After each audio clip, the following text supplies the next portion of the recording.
From Washington, here is the news in VOA Special English. Supporters and opponents of Egyptian President Mohamed Morsi battled late Wednesday in Cairo with rocks and firebombs. The fighting comes as 3 presidential advisers quit to protest the president's handling of the country's constitutional crisis. 5 of the president's advisers have quit since November 22nd. VOA correspondent Elizabeth Arrott said the new violence began when Mr Morsi's Islamist supporters attacked demonstrators. The demonstrators were protesting what they describe as a presidential power grab.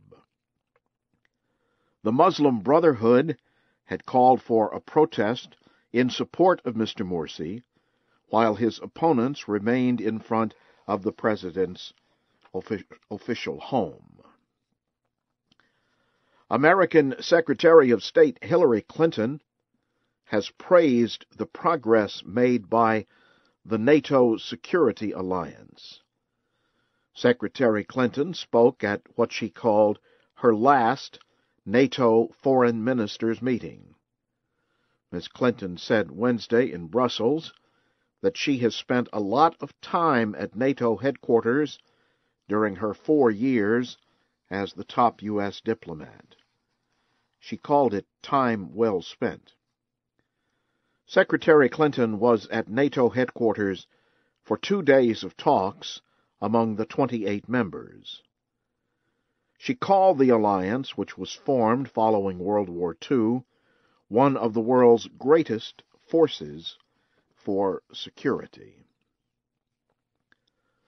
The Dutch Coast Guard has begun a rescue operation in the North Sea after 2 cargo ships crashed off the southern coast of the Netherlands.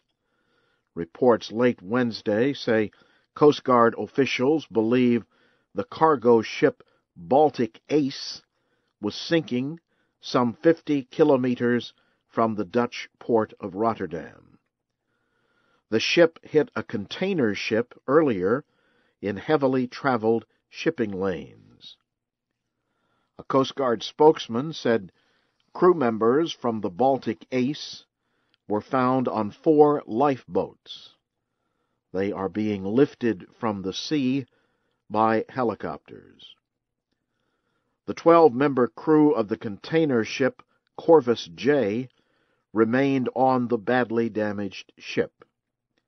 That ship was reported to be in no immediate danger of sinking.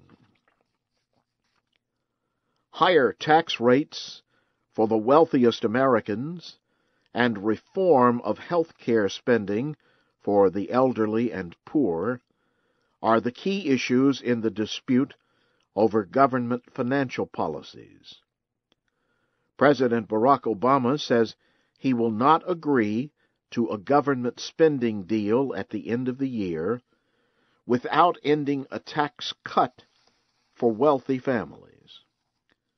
Without a compromise between the administration and Congress, deep government spending cuts and tax increases for most American workers will begin on January 1st. The debate continues daily in Washington as lawmakers and others attempt to avoid a financial crisis. Thousands of striking workers at the biggest cargo port in the United States returned to work Wednesday. Los Angeles Mayor Antonio Villaraigosa announced the agreement to end the week-long strike late Tuesday. The labor unions voted on the deal just as federal officials arrived in California from Washington to help negotiate an end to the labor dispute. The strike grew after 10,000 workers at the ports of Los Angeles and Long Beach refused to load and unload ships. A statement released by the International Longshore and Warehouse Workers Union said The deal would help prevent the loss of jobs to other states and other nations. You are listening to the news in VOA Special English. Philippine officials say almost 300 people are known to have died as a result of a typhoon. Rescuers are searching for hundreds of other people believed to be missing. The powerful storm struck the country's south on Tuesday. At least 142 people died in Compostela Valley on Mindanao Island. Landslides and floodwaters there washed away 2 emergency shelters and a military camp. China has received poor marks in a yearly corruption report. Transparency International's Index on State Corruption placed China at number 80 out of the 176 countries where perceptions of official wrongdoing were measured. It ranked 75th last year. The report said China was perceived to be more corrupt than Saudi Arabia, but less than other communist-ruled countries such as Vietnam and North Korea. Beijing scored 39 out of a possible 100 points in the study.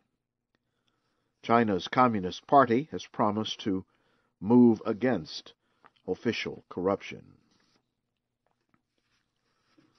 A new opinion study finds support is growing in the United States for same-sex marriage. Such marriages were legalized by 3 states in last month's national election. A Quinnipiac University opinion study released Wednesday shows 48% of voters support same-sex marriage. The same study shows that 46% oppose such marriages. That is a change from the Quinnipiac poll in 2008.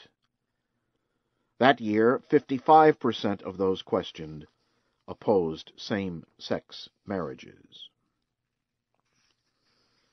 The European Union, the United States, and 20 other nations are joining to fight the online sale of images of child sex abuse.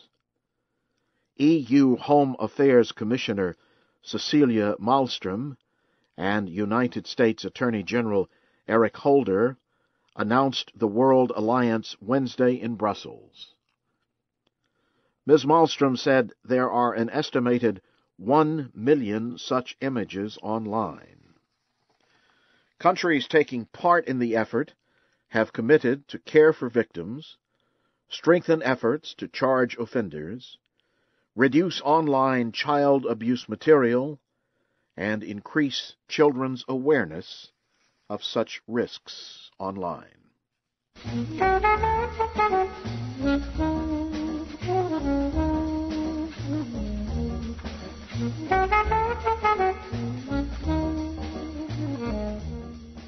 That music is Take 5, performed by Dave Brubeck, the jazz composer and pianist who died of heart failure Wednesday morning at the age of 91.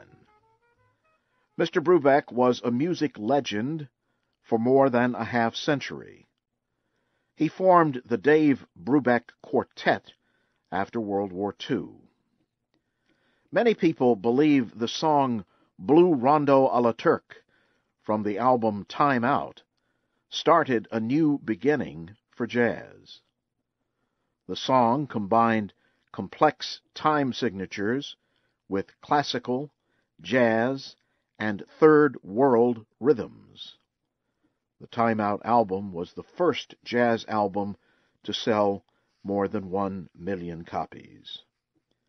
Dave Brubeck, jazz composer and pianist, dead at the age of 91.